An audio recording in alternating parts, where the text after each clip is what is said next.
بسم اللہ الرحمن الرحیم۔ رسول اللہ صلی اللہ علیہ وآلہ وسلم کے شام سے واپس آنے کے بعد حضرت خدیجہ رضی اللہ تعالی عنہا مکمل طور پر شادی کے لیے رضامند تھیں، لیکن مسئلہ یہ تھا کہ کیسے حضور اکرم صلی اللہ علیہ وآلہ وسلم تک پیغام نکاح پہنچایا جائے، کیونکہ عرب کے رواج کے مطابق پیغام نکاح مرد دیتے تھے نہ کہ عورتیں۔ آخر کار جناب خدیجہ نے اپنی سہیلی نفیسہ بنت منیہ کو اپنے گھر بلایا اور اس سے درخواست کی کہ حضرت محمد صلی اللہ علیہ وآلہ وسلم کی خدمت میں جا کر حضرت سے رشتہ ازدواج قائم کرنے کے ان کے ارادہ کو بیان کرنے کی ضمن میں جس طرح بھی ممکن ہو سکے حضرت کے نظریہ کو حاصل کرے۔ نفیسہ نے حضرت محمد صلی اللہ علیہ وآلہ وسلم سے اس وقت ملاقات کی جب آپ کعبہ کا طواف بجا لانے کے بعد لوٹ رہے تھے۔ نفیسہ نے حال و احوال پوچھنے کے بعد آپ سے سوال کیا، اے محمد صلی اللہ علیہ وآلہ وسلم، آپ شادی کیوں نہیں کرتے؟ حضرت نے جواب میں فرمایا، خالی ہاتھ شادی نہیں کی جا سکتی ہے۔ نفیسہ نے کچھ دیر سوچنے کے بعد کہا، اگر میں کسی ایسی خاتون کا تعارف کرواؤں جو جاہ و جمال اور شرافت میں آپ کی ہم پلہ ہو اور کافی مال و دولت کی بھی مالک ہو، تو کیا آپ اس سے ازدواج کے لیے آمادہ ہیں؟ حضرت محمد صلی اللہ علیہ وآلہ وسلم نے تھوڑا سا غور کرنے کے بعد فرمایا، وہ کون ہو سکتی ہے؟ نفیسہ نے جواب میں کہا، خدیجہ۔ حضرت محمد صلی اللہ علیہ وآلہ وسلم نے سوال کیا، کیا وہ شادی کریں گی؟ میں نے تو سنا ہے کہ بہت سے لوگوں نے ان کی خواستگاری کی ہے اور انہوں نے ان سب کا انکار کیا ہے۔ اگر وہ راضی ہوں تو میں موافق اور راضی ہوں۔ نفیسہ فوراً جناب خدیجہ کے گھر پہنچی اور انہیں حضرت محمد صلی اللہ علیہ وآلہ وسلم کی ان کے ساتھ شادی کرنے کی رضامندی کی خبر سنا دی۔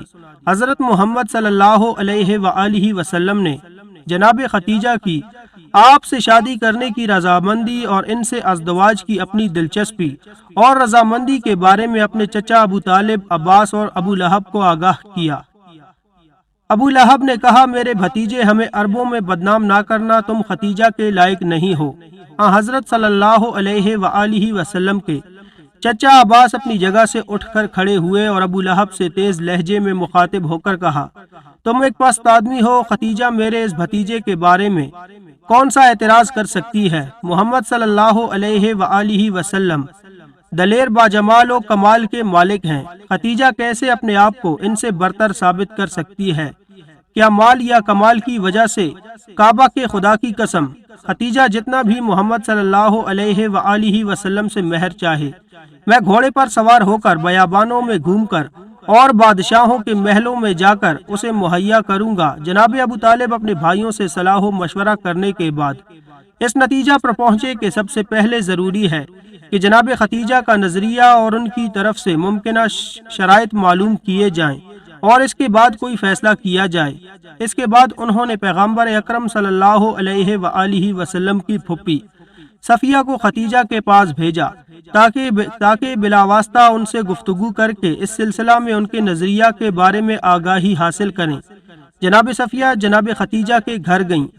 جب جناب خدیجہ کو معلوم ہوا کہ صفیہ ان کی ملاقات کے لیے آئی ہیں تو وہ دوڑ کے استقبال کرنے کے لیے آگے بڑھیں اور انہیں اپنے مخصوص کمرے میں لے گئیں۔ جب کمرے میں داخل ہوئیں تو اپنی کنیزوں کو حکم دیا کہ جناب صفیہ کے لیے خوردنوش کی لذیذ نعمتیں لائیں اور ان کی خاطر و تواضع کریں۔ جناب صفیہ نے کہا، میں کھانا کھانے کے لیے نہیں آئی ہوں، بلکہ میں اس لیے آئی ہوں کہ جان لوں کہ جو کچھ میں نے سنا ہے وہ سچ ہے یا نہیں۔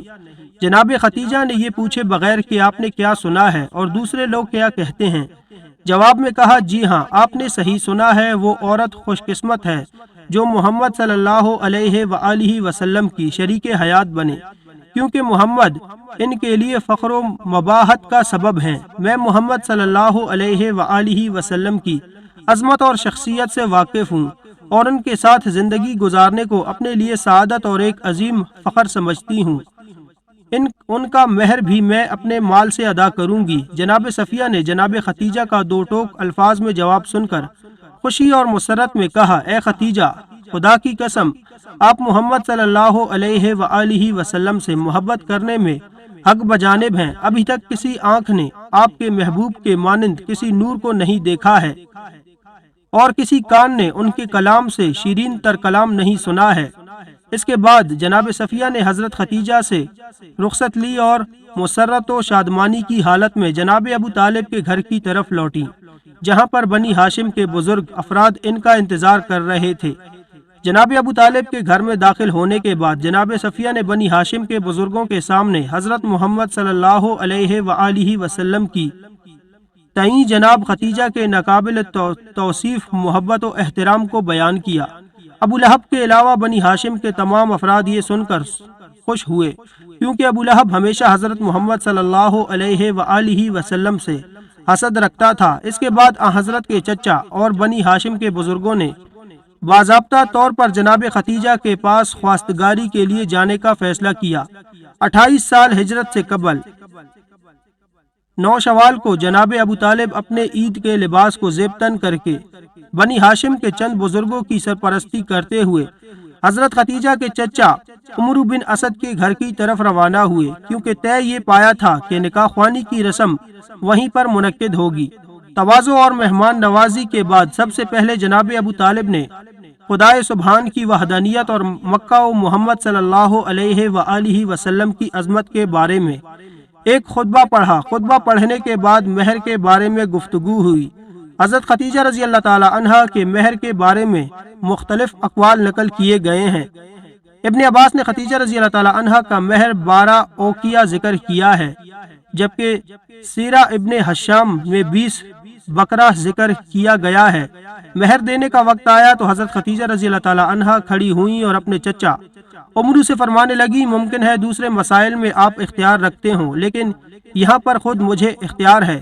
اس کے بعد کہا، اے محمد صلی اللہ علیہ وآلہ وسلم، میں نے اپنے آپ کو آپ کی بیوی قرار دیا اور مہر بھی میں نے اپنے ہی ذمہ لے لیا ہے۔ جناب ابو طالب نے ہزار سے مخاطب ہو کر کہا، گواہ رہنا کہ خدیجہ نے محمد صلی اللہ علیہ وآلہ وسلم کو اپنے شوہر کے عنوان سے قبول کیا اور مہر بھی اپنے ہی ذمہ لے لیا۔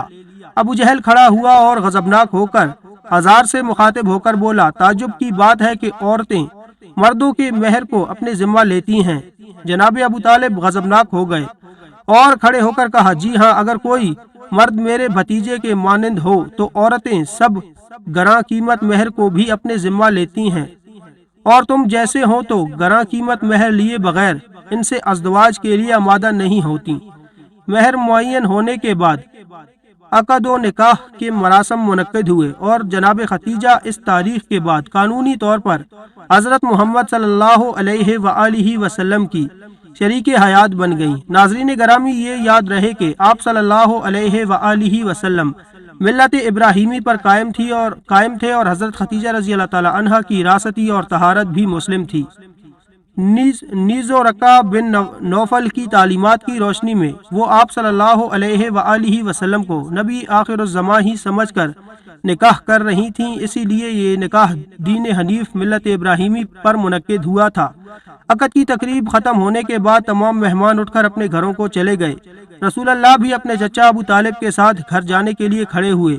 جناب خدیجہ چونکہ جانتی تھیں کہ حضرت محمد کا اپنا کوئی گھر نہیں ہے، اسی لیے حضرت کی طرف مخاطب ہو کر کہا، اپنے گھر کی طرف آئیے کہ میرا گھر آپ کا گھر ہے اور میں بھی آپ کی کنیز ہوں۔ اس کے بعد حضرت سے مخاطب ہو کر کہا، یا محمد، اے محمد، اپنے چچا ابو طالب سے کہہ دیجئے کہ 10 اونٹ نہر کریں اور لوگوں کو دعوت کر کے کھانا کھلائیں۔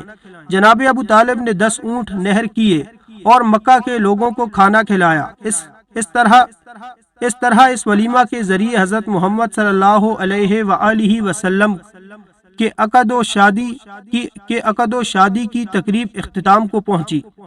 ناظرین، ویڈیو پسند آئی تو ویڈیو کو لائک کریں، چینل پر نئے ہیں تو چینل کو سبسکرائب کریں اور ویڈیو پر اپنی قیمتی رائے کا اظہار لازمی کریں۔ ملتے ہیں نیکسٹ ویڈیو میں، تب تک کے لیے اپنا خیال رکھیں۔ اللہ حافظ۔